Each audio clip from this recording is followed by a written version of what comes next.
Seperti apa ini jalannya atau persiapan mengenai keberangkatan para jemaah calon haji untuk Sumatera Selatan? Apa kendala yang dihadapi? Mekanismenya seperti apa? Apa yang berbeda di tahun ini? Kami telah tersambung melalui sambungan virtual bersama dengan bagian Humas ya, Hubungan Masyarakat Kantor Wilayah Kementerian Agama Provinsi Sumatera Selatan melalui sambungan virtual. Ada Pak Abdul Kudus. Halo, Assalamualaikum. Selamat siang, Pak Kudus. Waalaikumsalam, selamat siang Mas Firza. Baik, sebelumnya terima kasih Pak Kudus sudah bergabung bersama kami di Liputan Metropolis Siang. Pak Kudus, kita langsung berbincang ya Pak. Kemarin sudah ada yang diberangkatkan ya, Baik, kloter pertama. Kloter kedua, kalau nggak salah juga akan siap diberangkatkan atau sudah berangkat.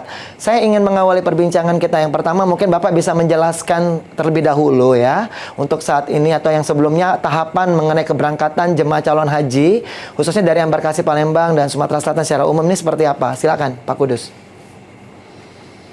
baik. Jadi Alhamdulillah untuk tahun 2025 ini, Embakasi Palembang akan memberangkatkan 7.012 jemaah haji Sumatera Selatan, 1.065 jemaah haji Bangka Belitung, dan 88 petugas kloter.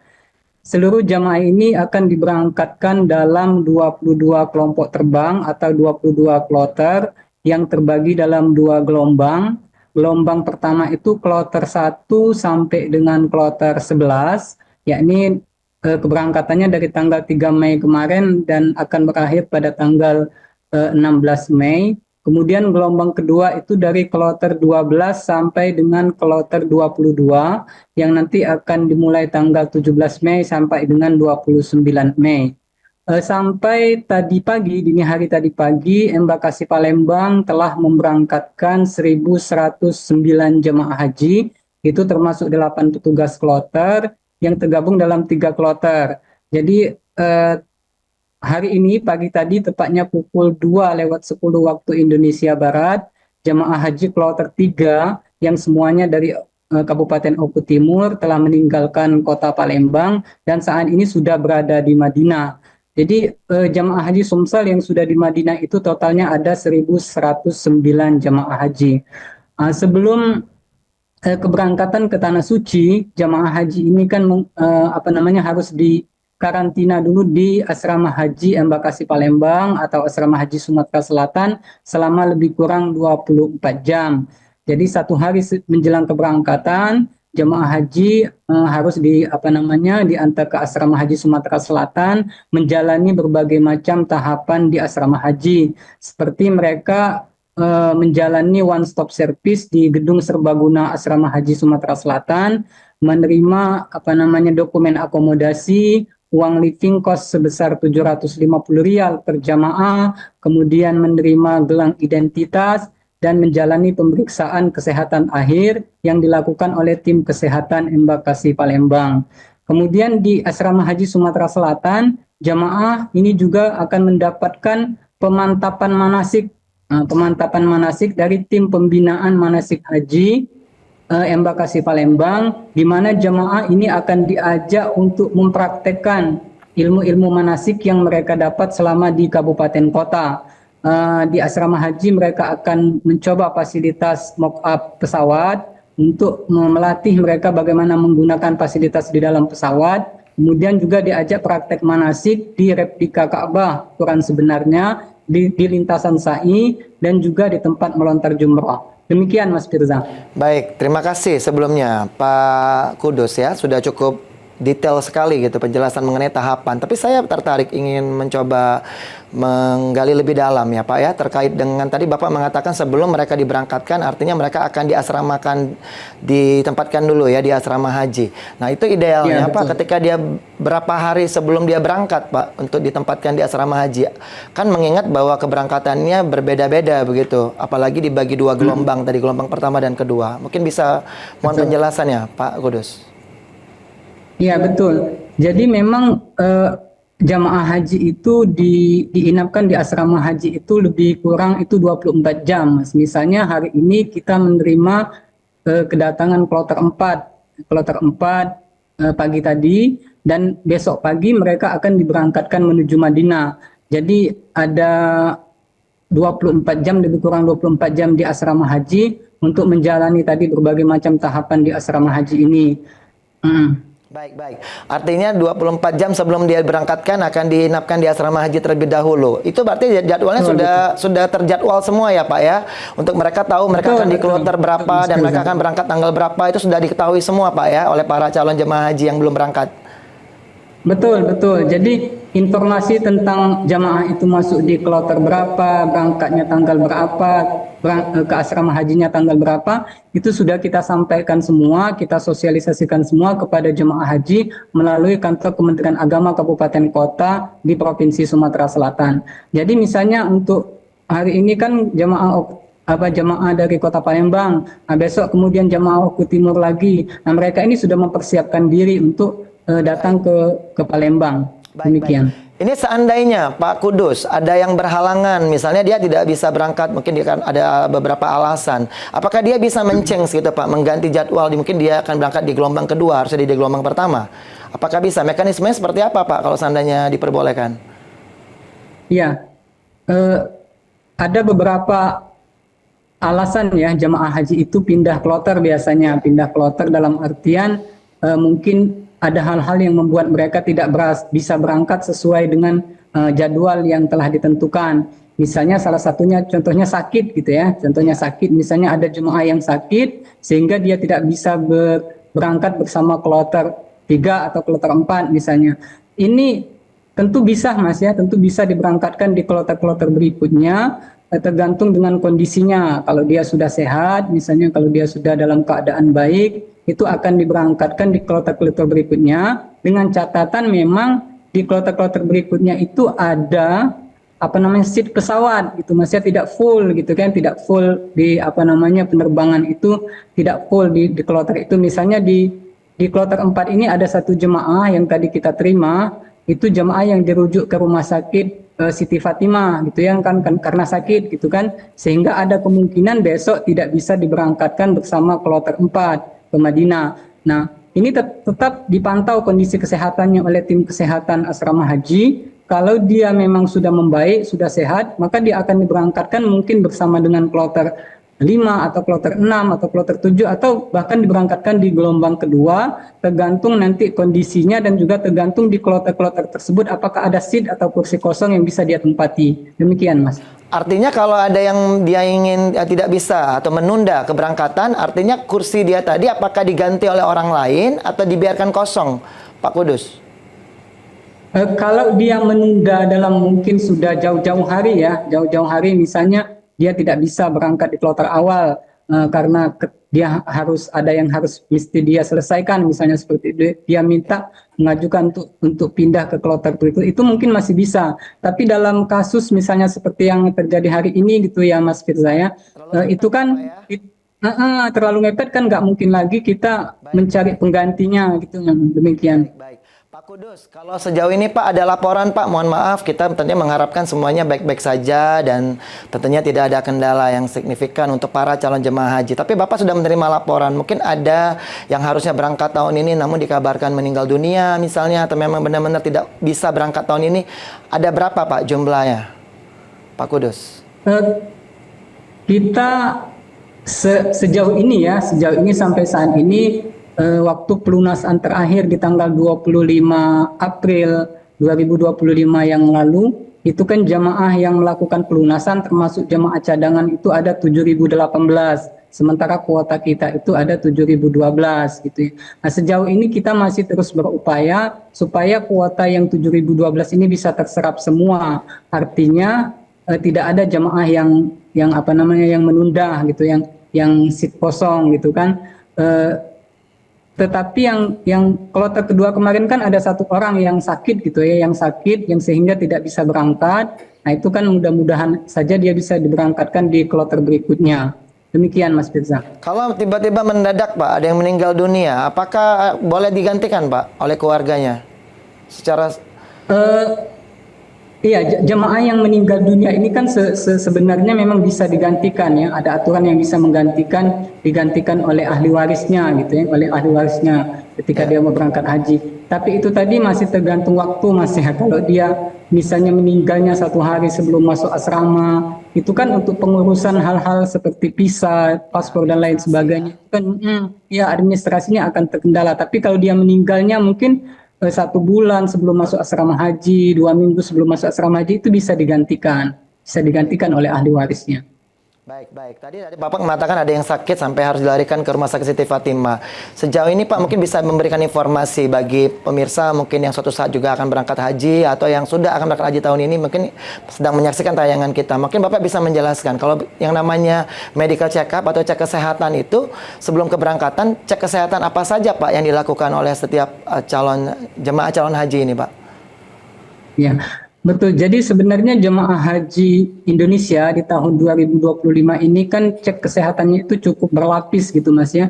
Dicek itu mulai dari kabupaten kota itu sudah menjalani cek kesehatan.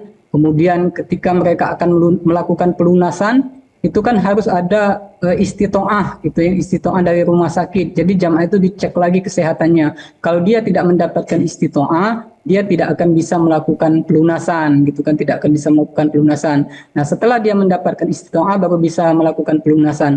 Artinya sebenarnya jamaah yang sudah melakukan pelunasan ini dari beberapa kali dicek up baik di kabupaten kota maupun di rumah sakit menjelang pelunasan, artinya sebenarnya dia layak atau dalam kondisi siap untuk berangkat ke tanah suci. Tapi kemudian kalau setelah beberapa hari mungkin menjelang keberangkatan dia mengalami drop ya atau sakit, nah ini tentu saja kan tidak bisa ya tidak bisa kita kita pantau lagi gitu, kita antisipasi lagi, kita paksakan untuk berangkat. Dan memang itulah fungsinya kenapa di asrama haji Embakasi Palembang itu ada namanya pemeriksaan tahap akhir. Jadi ini tim kesehatan dari Balai Kekarantinaan Kesehatan dan Dinas Kesehatan Provinsi Sumatera Selatan di bidang kesehatan Embakasi Palembang itu melakukan pemeriksaan akhir kepada seluruh jamaah. Dan alhamdulillah sebenarnya dari kloter 1 sampai kloter 3 kemarin itu semua jamaah yang masuk asrama haji Sumsel itu sudah dalam kondisi sehat dan siap berangkat, dan mereka juga sudah terbang ke Madinah. Baik Pak Kudus, kalau kita berkaca pada kejadian COVID-19 tentu sangat jauh berbeda begitu ya. Tapi kalau kita bandingkan dengan 2024 lalu Pak, di tahun 2025 ini apakah ada perubahan regulasi atau juga prosedur Pak, atau sama saja? Lalu apa yang membedakan di tahun 2025 dengan 2024 tahun lalu untuk para calon jemaah haji ini Pak, untuk dari segi regulasi dan lain-lain? Itu dari sisi apa Mas ya, dari ibadah hajinya atau dari sisi kesehatan misalnya? Dari secara umum Pak, mungkin dari segi aturan dari Saudi Arabianya seperti apa, mungkin ada hal-hal yang mungkin berbeda dengan tahun lalu Pak Kudus. Jadi mungkin yang perlu kita sosialisasikan ya kepada masyarakat yang tahun ini itu, jadi pemerintah dalam hal ini Kementerian Agama itu membuat inovasi namanya skema tanazul, tanazul. Nah, kalau tahun lalu itu kan ada skema murur namanya. Nah, tahun ini ada skema tanazul dan juga murur, dua-duanya berlaku. Itu adalah dalam pelaksanaan prosesi haji di Arafah, Muzdalifah dan Mina gitu kan. Nah, kalau skema murur ini adalah jamaah haji itu melintas di Muzdalifah tanpa bermalam di Muzdalifah. Jadi jamaah setelah melakukan wukuf di padang Arafah itu kemudian mereka akan setelah sholat maghrib itu dibawa ke Muzdalifah. Nah, begitu sampai di Muzdalifah jamaah haji tidak turun dari tidak turun dari bis maksud saya. Jamaah haji tidak turun dari bis, kemudian berhenti sejenak beberapa menit di pinggir jalan di Muzdalifah, langsung melanjutkan perjalanan ke Mina gitu. Itu yang skema murur, dan tahun lalu itu sudah dijalankan. Dan ada 52.000 jamaah se-Indonesia yang mengikuti skema murur ini. Dan juga untuk Sumatera Selatan itu ada sekitar 2.000 lebih jamaah yang ikut skema murur. Dan ini memang diprioritaskan untuk jamaah yang lansia atau jamaah yang disabilitas. Kemudian untuk tahun ini itu ada namanya skema tanazul ya Mas Firza. Skema tanazul ini kalau tadi di Muzdalifah, ini untuk skema tanazul itu jamaah haji itu tidak menginap di tenda Mina. Jamaah haji tidak menginap di tenda Mina. Jadi setelah dari Arafah, kemudian murur di Muzdalifah, jamaah haji langsung menuju Mina. Kemudian mereka langsung melintas di Mina ke hotel, gitu kan, ke hotel melakukan lontar jumrah. Kemudian tidak menginap lagi tidak menginap di tenda Mina, kembali ke hotel.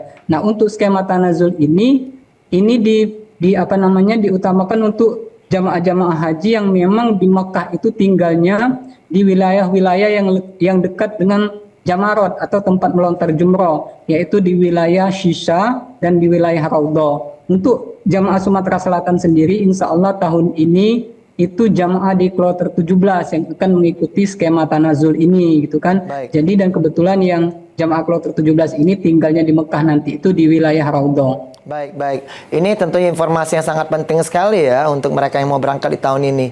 Pak Kudus, tapi kalau untuk keberangkatan nanti kalian mengingat bahwa bandara kita sudah internasional lagi begitu. Artinya tidak Ya, ada betul. transit ya Pak ya, langsung dari Palembang langsung menuju Jeddah ya Pak?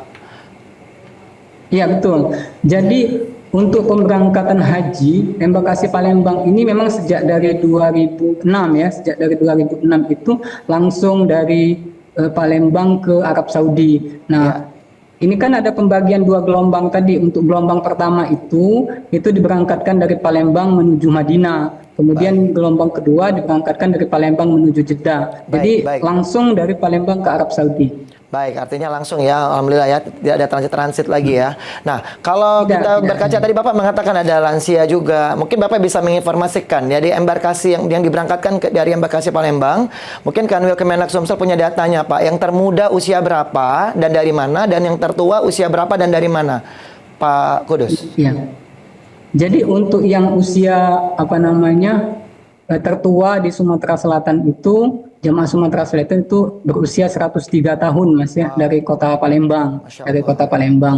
Kemudian yang termuda itu ada usia 18 tahun juga dari kota Palembang. Demikian Mas Firza. Baik, 18 Untuk tahun. jamaah lansia sendiri, Ya. jamaah lansia sendiri itu eh, yang berusia di atas 60 tahun ya, berusia di atas 60 tahun itu setiap kloternya itu hampir rata-rata 40%. 40% ke atas itu usianya di atas 60 tahun. Baik, baik. Artinya 40% ya, di atas 60 tahun. 103 tahun tadi ya. Semoga diberi kemudahan dan kelancaran, bisa pulang dalam keadaan sehat dan selamat, dan jadi haji yang mabrur. Dan juga yang usia 18 tahun juga bisa mengikuti dengan baik. Terakhir, mungkin Pak Kudus, ini kita, sayang waktu kita terbatas. Saya ingin bertanya terakhir, barang-barang apa saja Pak ini yang dilarang? Mungkin mereka banyak yang masih awam Pak. Mungkin nanti takutnya ada barang-barang udah jauh-jauh bawa dari kotanya masing-masing, nggak taunya malah dilarang untuk dibawa ke pesawat. Apa aja Pak? Ya, betul. Jadi memang berdasarkan peraturan penerbangan internasional ya, IATA itu ada 3 item yang dibawa oleh jemaah haji dalam penerbangan haji itu. Yang pertama ada namanya tas paspor yang memang harus selalu melekat kepada jemaah haji. Yang kedua itu koper kecil atau hand carry yang boleh dibawa ke kabin pesawat itu dengan diberikan oleh maskapai. Dalam hal ini kalau dari Sumatera Selatan kan maskapai Saudi Arabia Airlines itu 1 koli dengan berat maksimal 7 kg. Dan yang ketiga itu adalah koper bagasi, yang koper besar itu juga diberikan oleh maskapai Arab Saudi dengan berat maksimal 32 kg. Itu apa namanya item-item yang boleh dibawa ke pesawat dalam penerbangan haji. Kemudian artinya selain itu, misalnya pun ada tas yang diberikan untuk keperluan armusna oleh KBIH misalnya kan, atau diberikan oleh tim kesehatan, itu memang tidak boleh lagi di luar 3 itu, artinya harus dimasukkan ke tas kecil maupun ke koper bagasi. Itu yang pertama. Yang kedua, kemudian untuk bagasi, alhamdulillah sampai kloter 3 kemarin pihak Saudi mengatakan bahwa tidak ada permasalahan dengan bagasi jemaah. Jadi tidak ada bagasi jemaah ini yang dibongkar karena ada benda-benda yang dilarang. Nah, kemudian yang kita temui itu memang untuk di barang-barang yang di kabin, ya, barang-barang yang di kabin. Memang ada beberapa benda yang tidak boleh dibawa ke kabin dan itu masih dilakukan oleh beberapa jamaah. Yang dominan itu yang cukup banyak itu terutama gunting gitu ya. Gunting, ada silet, ada pisau dan juga minuman.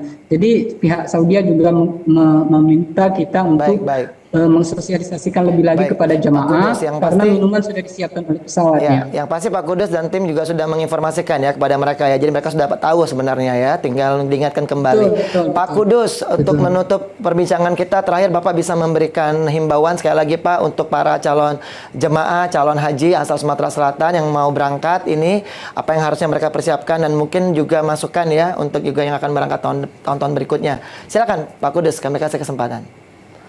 Baik. Yang pertama tadi kepada jemaah haji yang belum berangkat tentu memperhatikan tadi apa yang boleh dibawa ke dalam pesawat ataupun tidak, itu yang pertama. Kemudian untuk jemaah haji yang mau berangkat ataupun yang sudah berangkat ke tanah suci, ada beberapa hal yang perlu diperhatikan karena saat ini berada di di gelombang satu di Madinah.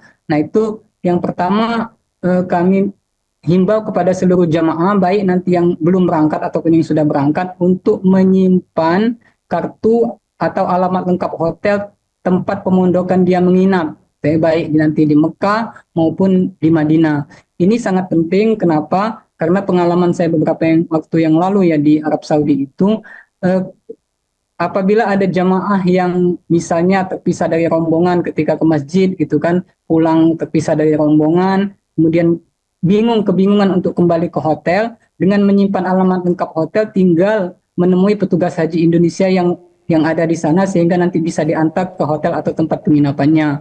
Jadi sangat penting sekali menyimpan alamat lengkap hotel di tas paspor itu yang dibawa kemana-mana gitu kan. Itu yang pertama. Yang kedua, untuk di Madinah ini kan kondisi secara umum untuk hotel-hotel di Madinah itu memiliki lobi yang tidak terlalu luas, gitu, lobi yang tidak terlalu luas dan lift yang terbatas.